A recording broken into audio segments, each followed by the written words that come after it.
So welcome to the optimization example. We're going to start out with a word problem, and we are given 100 yards of fence that is going to be used to construct a rectangular enclosure against a wall. And no fence needs to be used along the side of the wall, and we want to know what is the maximum area of the enclosure. So we're going to use this fence to make 3 sides of an enclosure, and one possibility is that maybe it looks like this shape. But then there's also a possibility that it looks like this shape. So we want to figure out which dimensions will give the enclosure the maximum possible area. Starting out with just an equation for the area, which is base times height, and also an equation for the perimeter, which we know that we have 100 yards of fence to make 1 base and 2 heights. So I'm just isolating the base there, and that makes it b equals 100 minus 2h.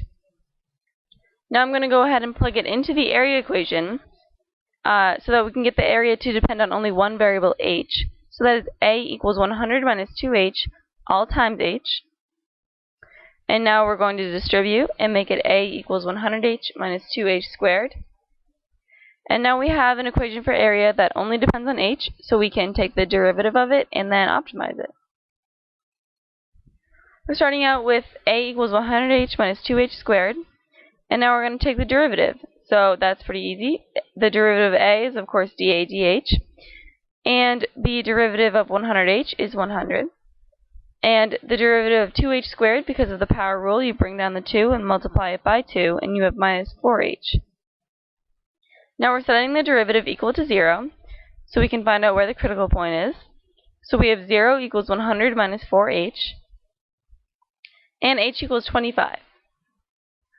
And so we know that the derivative is 0 when the height is 25 yards, and there is very possibly a maximum at that point. But we need to use the first derivative test to check the sign of the derivative on either side, just to make sure that it's a maximum and not a minimum point. So first we're going to test a value below 25. We'll pick h equals 20. We have dA dH equals 100 minus 4 times 20. dA dH equals 20. So that's positive. So we know there's a positive slope before h equals 25. And now a value above 25, h equals 30. dA dH equals 100 minus 4 times 30. And that equals negative 20.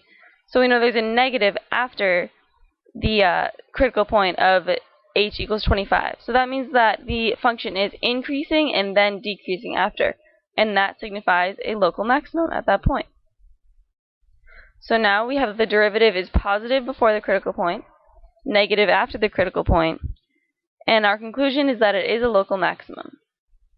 Now we're going to find the base when the height is 25 yards. So we have b equals 100 minus 2h, which equals 100 minus 2 times 25, and that makes b equal to 50. So the area of the enclosure is maximum when the height of the enclosure is 25 yards and the base of the enclosure is 50 yards.